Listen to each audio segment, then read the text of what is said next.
जय भारत, जय श्री राधे कृष्णा।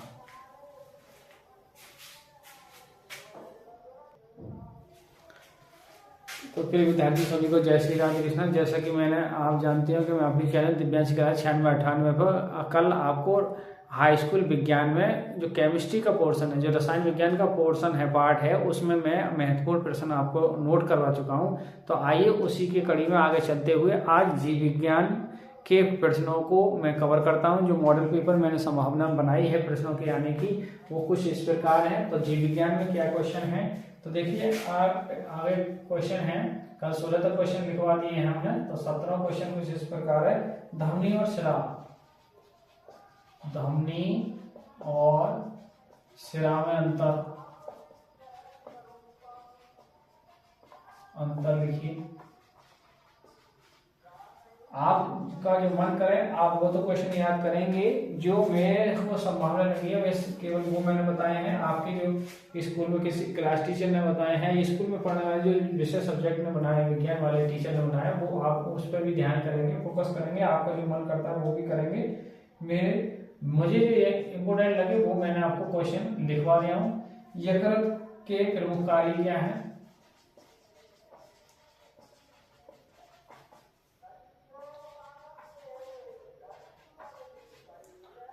और आपका है जल में घुलनशील विटामिन कौन सी है। देखिए बहुत आता है जल में घुलनशील, कंपटीशन तक में आता है ये घुलनशील विटामिन कौन कौन से जल में घुल जाते हैं। एक बी है, एक सी है। और बसा में कौन कौन से हैं, बसा में घुलनशील विटामिन ए, डी, ई और के, ए, डी, के। और रुधिर और लसिका में अंतर, रुधिर और लसिका में अंतर। अच्छा, इसके बाद आपका धमनी और शिरा में अंतर हो गया। आपका प्लेटलेट्स पर टिप्पणी लिखिए। प्लेटलेट्स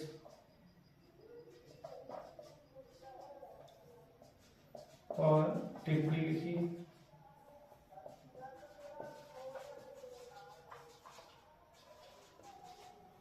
अच्छा, मनुष्य की हृदय की आंतरिक संरचना, मनुष्य के हृदय की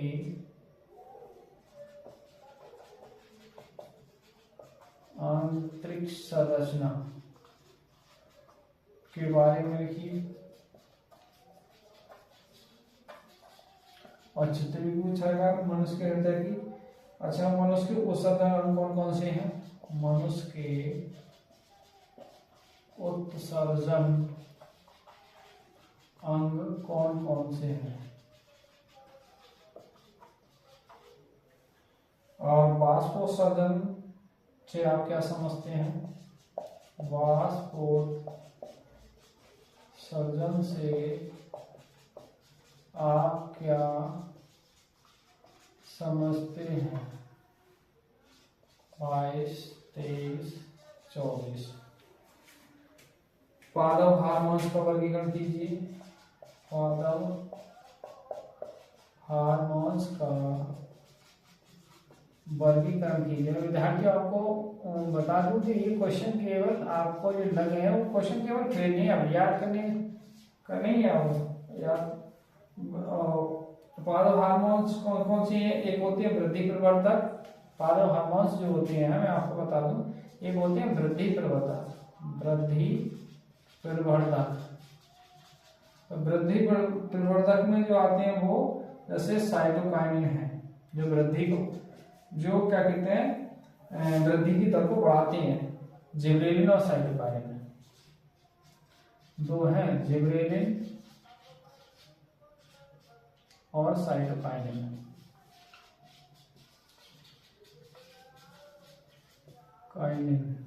अच्छा, जो वृद्धि प्रवर्धक है, वृद्धि को जो रोकते हैं, वृद्धि उसे कहते हैं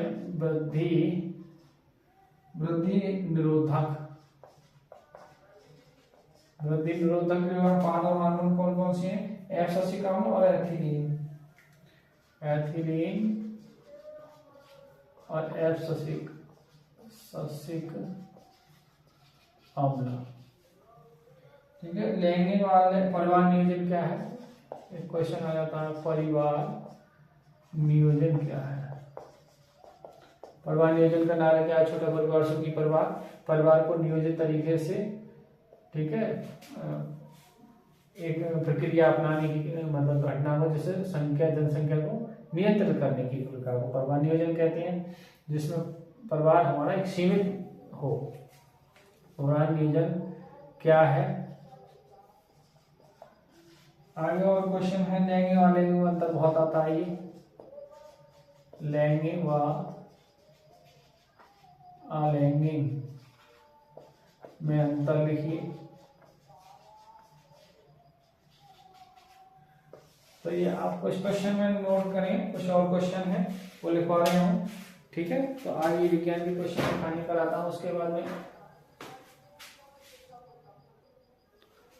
और कुछ नहीं है। मानव के नर और मादा जनन तंत्र का नाम चित्र बनाइए।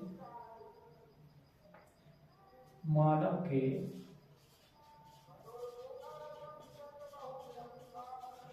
नर एवं मादा जनन तंत्र का नामांकित चित्र बनाइए।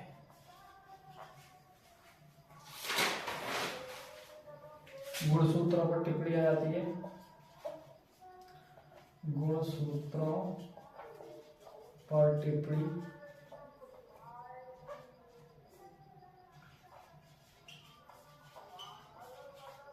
लिखिए। नर में क्या होते हैं, नर में आप जानते हो 22 ऑटोसोम प्लस XY होता है, और मादा में जो होते हैं वो 22 ऑटोसोम प्लस XX होता है। मनुष्य में लिंग सहलवन, मनुष्य में लिंग सहलवन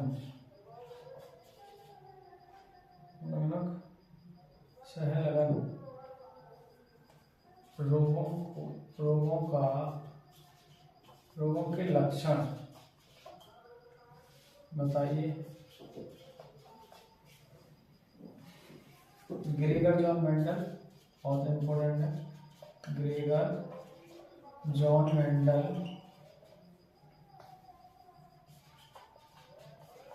पर टिप्पणी एवं इसके नियम, 3 नियम ऐसे, फिर तक का नियम, ठीक है, और 3 नियम, ये नियम जरूर याद कर लेना ग्रेगर जॉन मेंडल के। इन्होंने ग्रेगर जॉन मेंडल किस में खोज करी थी, मीठी मटर पर। ठीक है, तो ये लिखें। अच्छा, अब मैं ये आपका जीव विज्ञान का वो पोर्शन पूरा हो गया। अब मैं कुछ फिजिक्स में इंपॉर्टेंट क्वेश्चन है वो और लिख दे रहा हूँ, आप बाकी आपको जो लगे वो आप और याद करना है आपने। ठीक है, आइए विद्यार्थियों, तो मैं भौतिक विज्ञान, देखिए रसायन विज्ञान के क्वेश्चन बता चुका हूँ, आपको जीव विज्ञान के क्वेश्चन बता चुका हूँ, तो आपको भौतिक विज्ञान के पार्ट और 3 पार्ट आते हैं आपके यहाँ। तीसरे पार्ट में और सुने, देखिए एक है अभिसारी लेंस क्या है। तो अभिसारी लेंस क्या होता है हमारा, उत्तल लेंस को अपसारी लेंस कहते हैं, और एक होता है अपसारी, अभिसारी और अपसारी। अपसारी जो लेंस का है, तो अपसारी लेंस को हम अवतल लेंस कहेंगे। ठीक है, ये लेंस की जिक्र चल रही है। तो पूछ लेता है प्रकाश का, अगला क्वेश्चन है प्रकाश का परावर्तन, अपवर्तन और नियम में ये स्नेल का नियम बहुत आता है इसमें, स्नेल का नियम। ठीक है, स्नेल का नियम क्या है, किन्हीं 2 माध्यम के लिए एक ही रंग के प्रकाश के लिए आपतन कोण की ज्या अपवर्तन कोण की ज्या का अनुपात एक नियतांक होता है। आप इस तरीके से लिख सकते हैं sin i बटे sin r बराबर नियतांक, तभी आपका चल जाएगा, नंबर मिलेगा आपको। आगे है अवतल उत्तल दर्पण के, इसमें ये और देना उत्तल, ये लेंस ध्यान रखना, उत्तल और अवतल दर्पण, दर्पण के उपयोग, ध्यान से समझना, उपयोग। ठीक है, आगे पूर्ण आंतरिक परावर्तन व शब्द है, पूर्ण आंतरिक परावर्तन व शब्द है, और आपका प्रकाश का प्रकीर्णन है,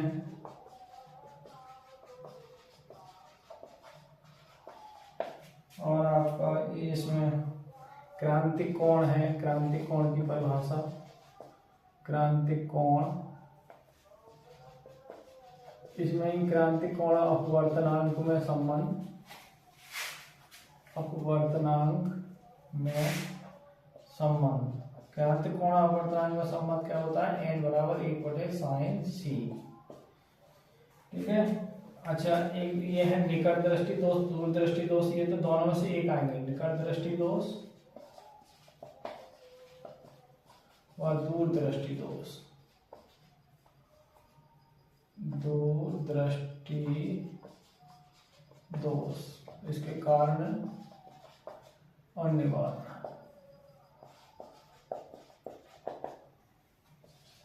इसके बाद आपका जो है वर्णविक्षेपण, प्रकाश का वर्णविक्षेपण, प्रकाश का वर्णविक्षेपण, वर्णविक्षेपण क्या है, जब सूर्य का प्रकाश किसी प्रिज्म पर गिरता है तो वह 7 रंगों में या विविध रंगों में, कौन से रंग होते हैं, BIBGYOR में टूट जाता है, इसकी क्रिया को वर्णविक्षेपण कहते हैं। प्रकाश के प्रिज्म द्वारा प्रकाश का अपवर्तन, प्रकाश का अपवर्तन क्या है, जब प्रकाश किसी मतलब प्रकाश किसी प्रिज्म गिरता है तो वह अपने प्रिज्म से होते हुए बाहर की ओर निकल जाता है, आपतित किरण को आगे की ओर बढ़ाने पर अपवर्तित किरण को पीछे की ओर हटाने में ये दोनों किरण एक बिंदु पर मिलती है, इन किरणों के बीच बने कोण को विचलन कोण करते हैं, तो इस घटना को प्रिज्म द्वारा प्रकाश का अपवर्तन कहते हैं। ठीक है, प्रकाश का परावर्तन है, जब प्रकाश किसी एक पॉलीदार या चिकनी तल पर गिरता है तो उसका अधिकांश भाग वापस लौट जाता है, प्रकाश की घटना को प्रकाश का परावर्तन कहते हैं। अपवर्तन में क्या है, जब प्रकाश एक माध्यम से दूसरे माध्यम में जाता है तो वह अपने मार्ग से विचलित हो जाता है, प्रकाश की घटना को प्रकाश का अपवर्तन कहते हैं। स्नेल नियम में बता चुका हूँ। ठीक है, निकट दृष्टि दोष, जिसमें निकट की वस्तु दिखाई देती है, दूर की वस्तु दिखाई देती है, निकट दृष्टि दोष। दूर दृष्टि दोष में इसमें अवतल लेंस का हम क्या कहते हैं, अवतल लेंस का प्रयोग करते हैं, और इसमें दूर दृष्टि दोष में हम उत्तल लेंस का प्रयोग करते हैं, ये ध्यान रखना। एम्पियर की परिभाषा क्या है, एम्पियर की परिभाषा, एम्पियर मतलब धारा, धारा की परिभाषा, विद्युत धारा की परिभाषा क्या है, विद्युत विभव क्या है, विभव की परिभाषा, विद्युत शक्ति,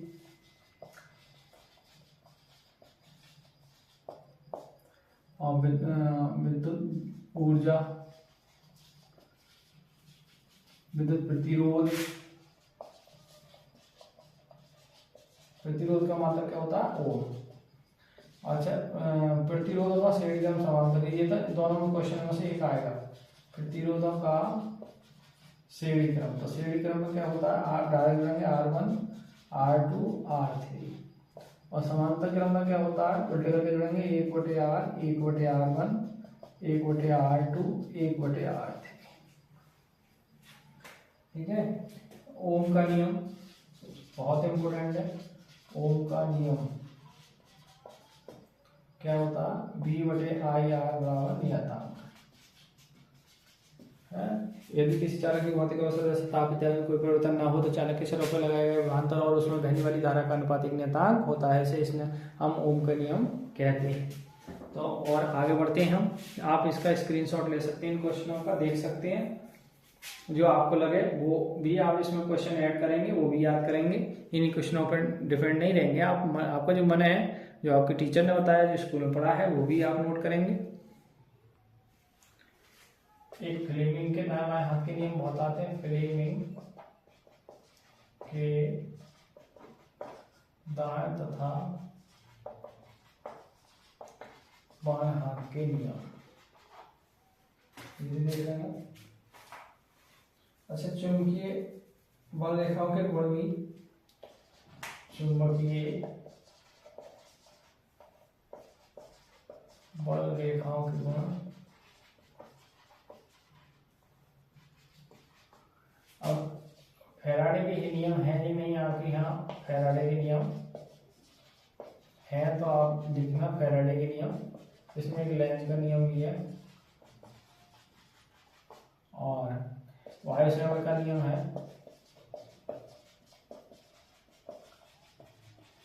और आपका लॉरेंज बल है। वायुसेवर क्या है, B बराबर म्यू 0/4 इंटू आई डेल्टा एल साइन थीटा बटे आर स्क्वायर। और लॉरेंज बल F बराबर क्या होता है, QBV साइन थीटा या QB क्रॉस, ऐसे भी लिख सकते हैं इसका। लॉरेंज बल जब कोई आवेश किसी एक समान चुंबकीय क्षेत्र में गति करता है तो उस पर एक बल वितरित करता है जिसे लॉरेंज बल कहते हैं। और आप क्या कहते हैं, पारितंत्र के जैविक घटक, पारितंत्र के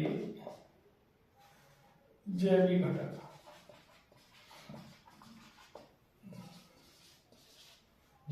कौन कौन से हैं, जैसे प्रथम वही उत्पादक 1 नंबर में, 2 में उपभोक्ता और तीसरे में जो है वो आपके अपघटक आते हैं। अब उपभोक्ता भी 3 प्रकार के होते हैं। प्रथम उपभोक्ता, द्वितीय उपभोक्ता और तृतीय उपभोक्ता।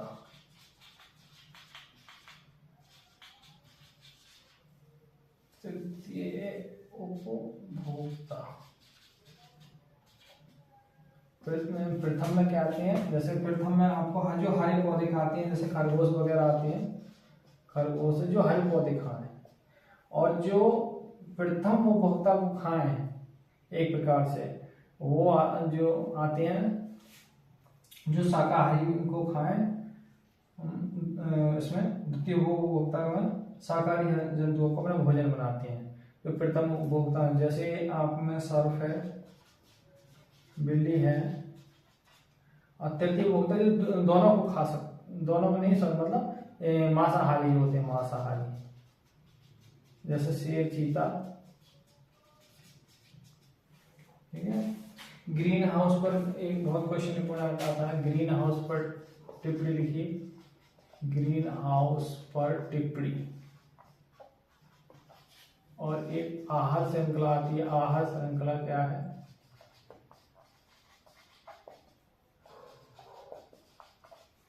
और एक F बराबर बिल साइन थीटा पर न्यूमेरिकल।